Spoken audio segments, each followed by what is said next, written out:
মেষ রাশির জাতক জাতিকাদের জন্য 2025 সালের 5 আগস্ট থেকে 11 সেপ্টেম্বর পর্যন্ত সময়কালের মধ্যে আপনার চারপাশে অদৃশ্য একটা চাপ বিরাজ করছে। যেমন আপনার মনের ভেতরে অকারণে একটা আতঙ্ক, একটা শঙ্কা কাজ করছে, কিন্তু আপনি বুঝে উঠতে পারছেন না কেন এমন হচ্ছে। এই অবস্থা অকারণে তৈরি হয়নি, এর পেছনে রয়েছে মহাজাগতিক শক্তিগুলোর একটি গভীর প্রভাব। বিশেষ করে রাহু এবং কেতু, এই দুই ছায়া গ্রহের অবস্থান এবং তাদের চলমান গমনপথ এই সময়কালে মেষ রাশির উপর যে ছায়া ফেলেছে তা বেশ গুরুত্ব বহন করে। রাহু এই সময়ে কুম্ভ রাশিতে অবস্থান করছে, যা আপনার দ্বিতীয় ঘর, অর্থ, ভাষা, পরিবার এবং মুখ সংক্রান্ত বিষয়ের প্রতীক। এই অবস্থানে রাহু পরিবারে হঠাৎ করে ভুল বোঝাবুঝি তৈরি করতে পারে, এমনকি এমন পরিস্থিতিও আসতে পারে যখন আপনি কাউকে কিছু বোঝাতে গিয়ে বিপদে পড়বেন। মনের কথা প্রকাশ করতে গেলেও কথা এদিক সেদিক চলে যাবে, ভুল বার্তা পৌঁছে যাবে। হঠাৎ হঠাৎ পারিবারিক অশান্তি, আর্থিক সংকট বা অপ্রত্যাশিত খরচ আপনার মাথায় বাড়তি চাপ ফেলতে পারে। এমনকি আপনি চাইলেও ব্যয় নিয়ন্ত্রণ করতে পারছেন না, এ যেন একটা অদৃশ্য টান। এই সময়টায় আরও একটি বিশেষ লক্ষণীয় বিষয় হল কেতুর অবস্থান। কেতু এখন আপনার অষ্টম ঘরে, সিংহ রাশিতে। অষ্টম ঘর হল রাশিচক্রের এমন একটি জায়গা যেখানে সবকিছু গোপনে ঘটে, যেখানে থাকে মৃত্যু, রূপান্তর, পুনর্জন্ম এবং অপ্রত্যাশিত কিছু। কেতু এখানে এসে যেন জীবনের ভেতরে ঢুকে থাকা অস্থিরতাকে উস্কে দিচ্ছে। আপনি হঠাৎ করেই কিছু সিদ্ধান্ত নিতে চাইছেন, নিজের জীবনকে বদলে ফেলতে চাইছেন, কিন্তু মনে একটা দ্বন্দ্ব কাজ করছে। আপনি জানেন না এই পরিবর্তন ভালো না খারাপ। তবু মন বলে, এখনই সময়, কিছু একটা করতে হবে। এই দুই ছায়া গ্রহ যখন এমন জায়গায় থাকে, তখন খুব স্বাভাবিকভাবেই মানুষ একটু গুটিয়ে যায়। আপনি হয়তো বুঝতেও পারছেন না কেন আপনার মন চাইছে ঘর থেকে বের না হতে, ফোন না ধরতে, বন্ধুদের সাথে দেখা না করতে। কিন্তু আসলে এটা কোনো মানসিক দুর্বলতা নয়, বরং আপনার আত্মা বুঝতে পারছে যে এখন একটু অন্তর্মুখী হয়ে থাকার সময়। রাহু ও কেতুর এই বিরূপ প্রভাবে অনেক সময় বাইরের দুনিয়া বিপদ ডেকে আনে। তাই বলা যায়, এই সময়টায় ঘরে তালা মেরে বসে থাকা, এটাই হতে পারে সবচেয়ে সঠিক সিদ্ধান্ত। আপনার নিজের নিরাপত্তার স্বার্থে, মানসিক শান্তির স্বার্থে আপনাকে এই সময়টা একটু নিঃসঙ্গতা বেছে নিতে হতে পারে। কিন্তু এই নিঃসঙ্গতা মানেই অন্ধকার নয়, কেননা এই অন্ধকারেই গড়ে উঠছে মহাভাগ্য রাজযোগ, একটি অত্যন্ত শুভ ও শক্তিশালী জ্যোতিষীয় সংযোগ, যা আপনার জীবনে দীর্ঘমেয়াদী সাফল্য ও খ্যাতির দ্বার খুলে দিতে পারে। আপনি যখন সবকিছু হারিয়ে ফেলেছে মনে করছেন, ঠিক তখনই জীবনে আসবে এমন এক পরিবর্তন যা আপনাকে স্থায়ীভাবে উন্নতির পথে নিয়ে যাবে। এই রাজযোগ আপনার কুষ্ঠিতে সেই সমস্ত গ্রহদের মেলবন্ধনে তৈরি হচ্ছে যারা সৌভাগ্য, আত্মবিশ্বাস, আর্থিক উন্নতি ও সামাজিক সম্মান এনে দিতে পারে। তবে এই মহাভাগ্য রাজযোগের প্রভাব আপনার জীবনে পড়ার আগে আপনাকে কিছু পরীক্ষার মধ্যে দিয়ে যেতে হবে। যেমন ভাগ্য আপনাকে এমন পরিস্থিতির মুখোমুখি করবে যেখানে আপনি নিজের ধৈর্য হারাবেন, হতাশ হবেন, মনে হবে সবকিছু ব্যর্থ। কিন্তু আপনাকে মনে রাখতে হবে, ঠিক এই সময়টাই আপনার আত্মিক শক্তির পরীক্ষা হচ্ছে। আপনি যদি নিজেকে সংযত রাখতে পারেন, নিজেকে নিয়ন্ত্রণে রাখতে পারেন, তাহলেই এই রাজযোগ সম্পূর্ণরূপে আপনার জীবনে প্রকাশ পাবে। এই সময়টা কাজের জায়গায় হঠাৎ করেই কোনো পরিবর্তন আসতে পারে। কেউ বিশ্বাসঘাতকতা করতে পারে, কেউ আপনাকে নিচু দেখাতে চাইবে। কিন্তু আপনি মাথা ঠান্ডা রাখুন। অযথা কারো সঙ্গে তর্কে না গিয়ে নিজের কাজ ঠিকভাবে চালিয়ে যান। এই সময় একান্ত প্রয়োজন নীরব থাকা, সবকিছু পর্যবেক্ষণ করা এবং সুযোগের জন্য অপেক্ষা করা। শারীরিক দিক থেকেও আপনাকে সতর্ক থাকতে হবে। কেতু অষ্টম ঘরে থাকায় শরীর হঠাৎ দুর্বল হয়ে পড়তে পারে, বিশেষ করে নার্ভ বা গোপন কোনো সমস্যা দেখা দিতে পারে। তাই এই সময় নিয়মিত যোগব্যায়াম, মেডিটেশন আর নিরামিষ খাবার গ্রহণ করতে হবে। এবং অবশ্যই বিশ্রাম, সময়মতো ঘুম, এইসব বিষয়ের ওপর নজর দিতে হবে। শরীর আর মন যদি সমানভাবে নিয়ন্ত্রণে রাখা যায়, তাহলে রাহু ও কেতুর এ ঝাঁকুনি আপনি কাটিয়ে উঠতে পারবেন। জীবনের কিছু সময় এমন আসে যখন সব দরজা একে একে বন্ধ হয়ে যেতে থাকে। মনের ভেতরে একটা প্রশ্ন ঘুরপাক খায়, আমি কি ভুল পথে চলছি? এত কষ্ট কেন হচ্ছে? কিন্তু আসলে মহাবিশ্ব তখন আপনার জীবনের ফ্রেম পাল্টে দিচ্ছে। যেভাবে গভীর অন্ধকারের ভেতর থেকেই ভোরের সূর্য উঠে আসে, ঠিক তেমনি এই গভীর হতাশা, চাপ, মানসিক অবসাদের ভেতর দিয়ে আপনি এক রাজযোগের পথে চলেছেন। এর নাম মহাভাগ্য রাজযোগ। জ্যোতিষশাস্ত্র অনুযায়ী মহাভাগ্য রাজযোগ তখনই তৈরি হয় যখন কুষ্ঠির প্রধান লগ্ন ও লগ্নেশ শক্তিশালী অবস্থানে থাকে এবং সৌভাগ্যের গ্রহ বৃহস্পতি অনুকূল ঘরে অবস্থান করে। এই যোগ জন্মকুণ্ডলিতে না থাকলেও গোচর ট্রানজিট এর মাধ্যমে এটি কার্যকর হতে পারে, বিশেষ করে যখন বৃহস্পতি, রবি, চন্দ্র, মঙ্গল ও শনির মধ্যে শুভ গ্রহসমূহ একসঙ্গে সমন্বয়ে আসে, ঠিক যেমনটা ঘটছে এখন। বর্তমানে বৃহস্পতি অবস্থান করছে মিথুন রাশিতে, যা মেষ রাশির জন্য ষষ্ঠ ঘর। প্রথম দৃষ্টিতে এটি খুব শুভ মনে না হলেও এই ঘরটি পরিশ্রম, দৈনন্দিন কাজ, প্রতিযোগিতা এবং শত্রু জয় নির্দেশ করে। বৃহস্পতি এখানে অবস্থান করায় আপনাকে একটা গোপন শক্তি প্রদান করছে, যা দিয়ে আপনি যে কোনো বাধা কাটিয়ে উঠতে পারবেন। শর্ত শুধু একটাই, আপনাকে চুপ থেকে নিজের কাজ করে যেতে হবে। এই সময়টায় সূর্য এবং বুধ উভয়েই প্রবেশ করেছে সিংহ রাশিতে, যা মেষ রাশির জন্য অষ্টম ঘর।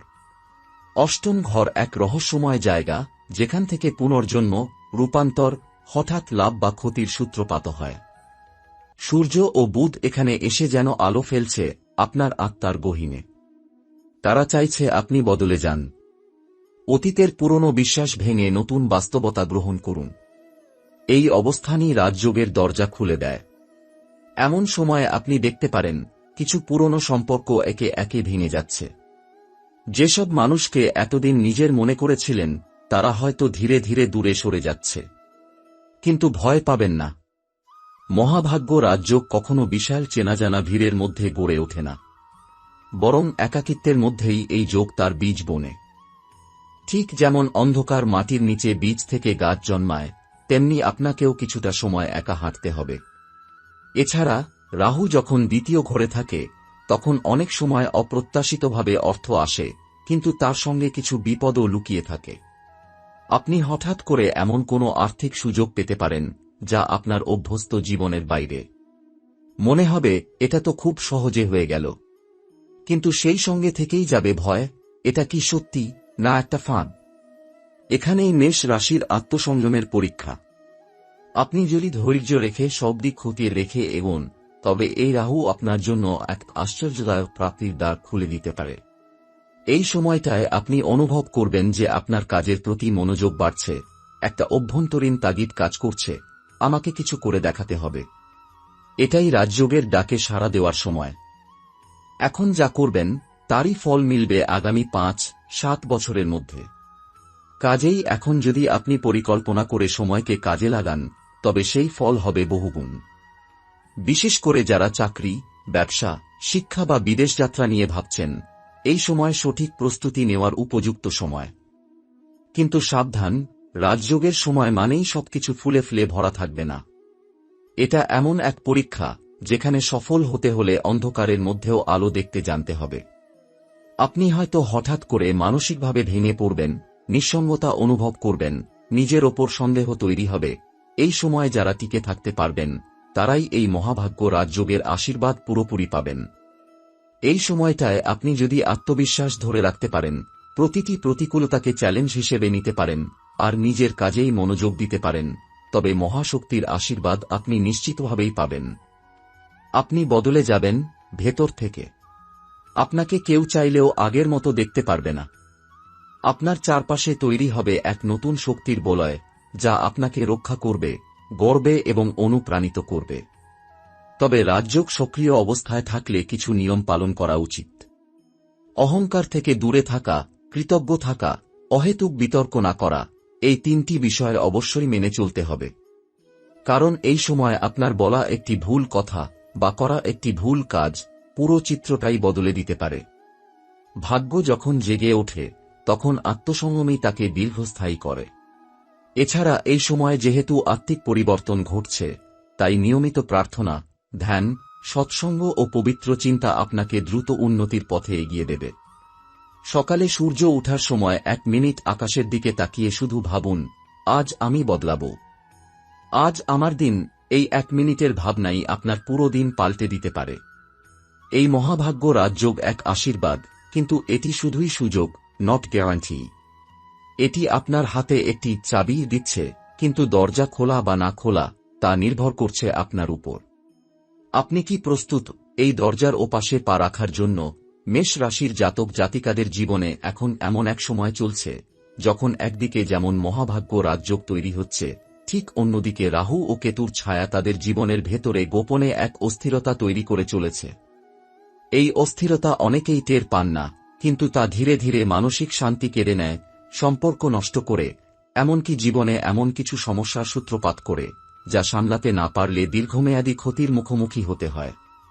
রাহু এখন দ্বিতীয় ঘরে অবস্থান করছে, যা সাধারণত বাকশক্তি, আর্থিক অবস্থা এবং পারিবারিক সম্পর্ক নির্দেশ করে। এই অবস্থানে রাহু যেমন হঠাৎ করে কোনো লোভনীয় আর্থিক সুযোগ এনে দিতে পারে, তেমনি তাড়াহুড়ো করে নেওয়া সিদ্ধান্ত বা হঠাৎ করে বলা ভুল একটি কথা আপনার পুরো জীবনে বিষ ঢেলে দিতে পারে। পরিবারের ভিতরে ভুল বোঝাবুঝি তৈরি হতে পারে, কোনো পুরনো সম্পর্ক ভেঙে যেতে পারে, এমনও হতে পারে আপনি নিজের খুব কাছের কাউকে হারিয়ে ফেলবেন শুধু কিছু অবিন্যস্ত কথার কারণে। আপনার মুখের ভাষা, ব্যবহার সবকিছু এই সময় খুব নিয়ন্ত্রিত রাখতে হবে। আপনি হয়তো বুঝতেই পারবেন না কখন আপনার একটা মৃদু রসিকতা অন্য কারো কাছে ব্যঙ্গ বা অপমান হিসেবে পৌঁছে যাবে। আর একবার যদি সম্পর্ক চির ধরে, তাহলে তা মেরামত করা কঠিন হয়ে পড়বে। এই সময় যেহেতু সূর্য ও বুধ অষ্টম ঘরে অবস্থান করছে, তাই মনের ভেতরের রাগ, হতাশা ও অভিমান বারবার মুখ ফসকে বেরিয়ে যেতে পারে। এটা রাহু-কেতুর এক কৌশলী ফাঁদ। অন্যদিকে কেতু এখন রয়েছে অষ্টম ঘরে, অর্থাৎ গোপন জায়গা, অজানা ভয়, আকস্মিক পরিবর্তন এবং মানসিক উত্থান পতনের স্থান। এই ঘরে কেতুর উপস্থিতি মানেই আপনি নিজের মনে চাপা দেওয়া ভয়গুলো এখন মুখোমুখি হচ্ছেন।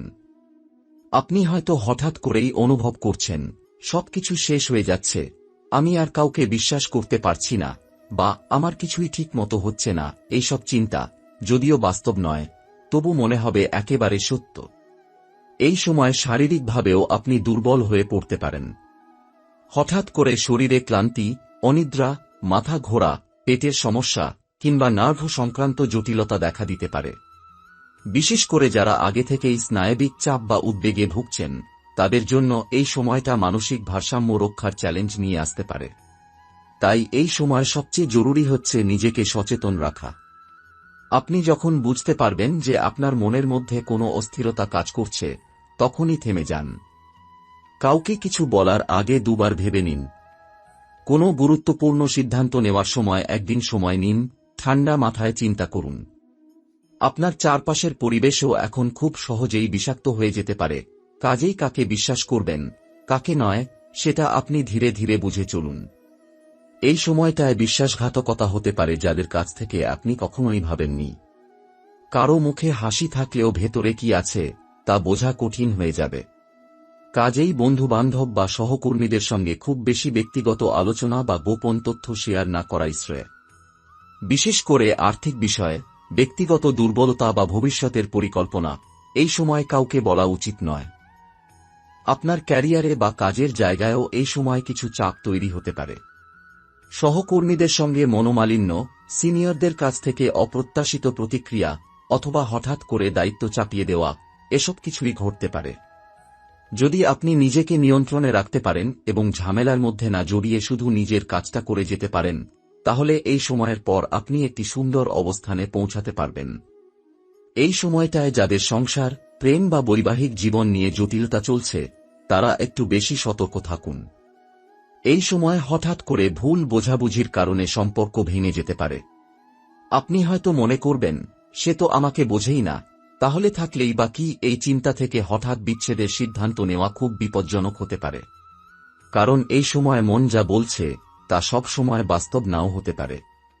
তবে ভয় পাওয়ার কিছু নেই। এই সময়কে আপনি সহজেই কাটিয়ে উঠতে পারবেন যদি নিজের মনকে আপনি কিছু নিয়মে বাঁধতে পারেন। এই সময় নিজের মধ্যে কথা বলুন, কিন্তু চিৎকার নয়। সৃষ্টিশীল কাজের দিকে মন দিন, লিখুন, আঁকুন, গান শুনুন বা পছন্দের কিছু শিখতে শুরু করুন। এটা এক ধরনের চিকিৎসা যা রাহুকেতুর এই মানসিক ফাঁদ থেকে আপনাকে মুক্তি দিতে পারে। আরও একটা গুরুত্বপূর্ণ দিক হল ভ্রমণ বা বড় কোনো চুক্তি এই সময় না করাই ভালো। অনেক সময় এই সময়টায় হঠাৎ করে কোথাও যাওয়ার সুযোগ আসতে পারে বা কেউ কোনো বড় প্রস্তাব দিতে পারে যেটা দেখতে খুব আকর্ষণীয়, কিন্তু সেটা আপনার জন্য লাভজনক নাও হতে পারে। এই সময় ঝুঁকি না নেওয়াই ভালো। সবচেয়ে ভালো হয় যদি আপনি এই সময়টা নীরব প্রস্তুতির সময় হিসেবে গ্রহণ করেন। এখন যে ধৈর্য ও সংযম দেখাবেন সেটাই আগামী দিনে আপনাকে এনে দেবে সেই সুফল যার অপেক্ষায় আপনি এতদিন ছিলেন। এই সময়টা যেন এক ফুঁ দেওয়া বাতির মতো, যদি আপনি সঠিকভাবে হাওয়ার মুখ এড়াতে পারেন তবে আলোটা জ্বলতেই থাকবে, আর যদি অসতর্ক হয়ে পড়েন তবে সেই আলো নিভে যেতে সময় লাগবে না। আপনি যদি জানেন কখন চুপ থাকতে হয়, কখন এগিয়ে যেতে হয়, তাহলে এই সময় আপনার ক্ষতির সময় নয়, বরং চরিত্র গঠনের সময়, আত্মাকে শক্তিশালী করার সময়।